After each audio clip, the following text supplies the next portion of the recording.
I'm Chris Capel and welcome to the review of Transformers Devastation.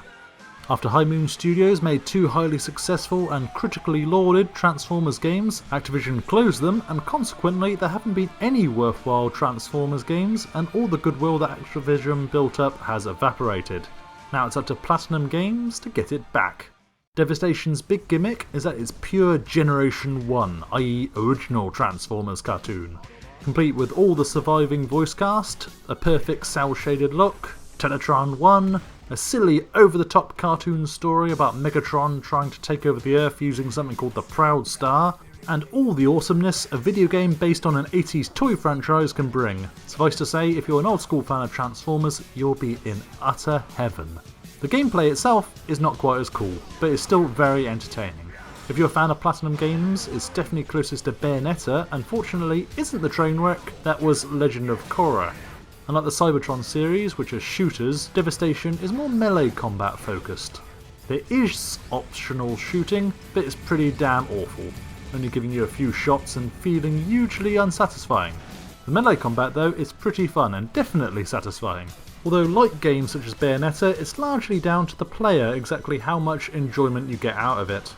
If you want, you can get through the game using basic attacks and dodge, maybe a simple light heavy combo to get a special vehicle attack, but there is only a little fun in that. You need to memorise combos and experiment with different types of attacks in order to get the most out of Devastation's combat, not to mention effectively using the cool focus freezing time ability whenever you dodge perfectly.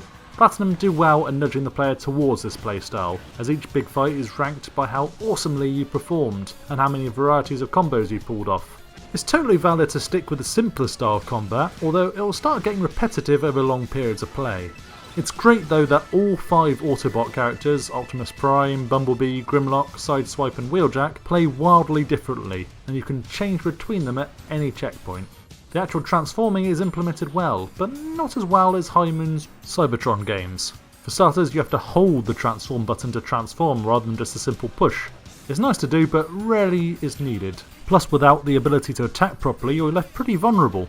The driving is very loose, particularly playing Optimus Prime, and considering every character barring Grimlock turns into a vehicle, it's surprising how driving unfriendly the level design is. The levels are generally pretty narrow and don't leave much room for anything barring a bit of platforming. There's occasionally a more open area that's always filled with enemies, but in general it feels very last gen.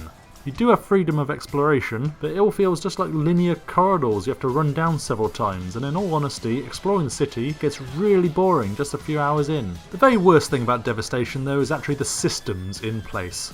Tutorials, for example, are awful, introducing me to features such as dodge, transform, block, double jump, weapons and special moves at least an hour after I need to know about them. Items, particularly health packs, are difficult to access and take you out of combat, which really needed a quick menu, plus loading checkpoints doesn't get your expensive items back, which is bullshit. The whole upgrades and weapon changing system though is pointless, confusing and very boring. It's hard to work out what weapons are good and often you have no idea what they do. And don't even get me started on the PC version. It's playable, so we're not quite at Batman Arkham Knight levels, but it's pretty close. No mouse support on menus, no optimization for mouse keyboard controls, so I advise playing with a pad. Barely any graphics options. And what's this? The highest resolution option is 1280 by 720? I hope you haven't bought a monitor in the last 10 years because the game will look hideous on it. Well, that's not fair, because luckily for Platinum Games, the cel-shaded look hides a multitude of sins. It's still an Xbox 360 game at heart, with all the graphics power that entails, but all Devastation needs to do is look just like the cartoon, and Platinum have succeeded in doing just that. Voice acting is similarly spot on, and the original voice cast slipped back into their iconic roles smoothly. Unfortunately, the music is pretty poor, and the total absence of both the Transformers theme tune and Stan Bush's The Touch is both criminal and insane. Overall, Transformers Devastation is surprisingly good. If you're a Gen 1 Transformers fan and you're feeling nostalgic, you'll have an absolute blast. The melee combat is excellent, although if you don't experiment with different attacks you might have less fun. The 5 different Autobot characters are all unique and it's generally good fun overall.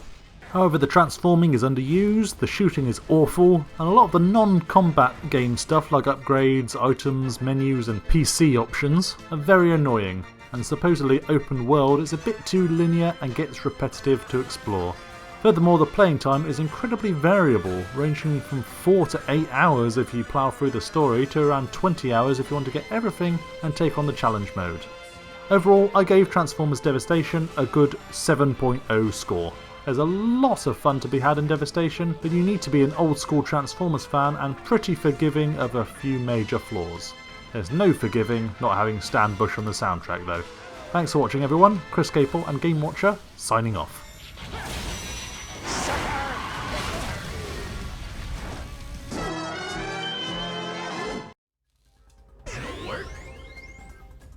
Thanks for watching again guys. If you enjoyed the review, you can help us out by subscribing to our YouTube channel, checking out our Twitter feed, and of course visiting GameWatcher.com for all your PC gaming needs.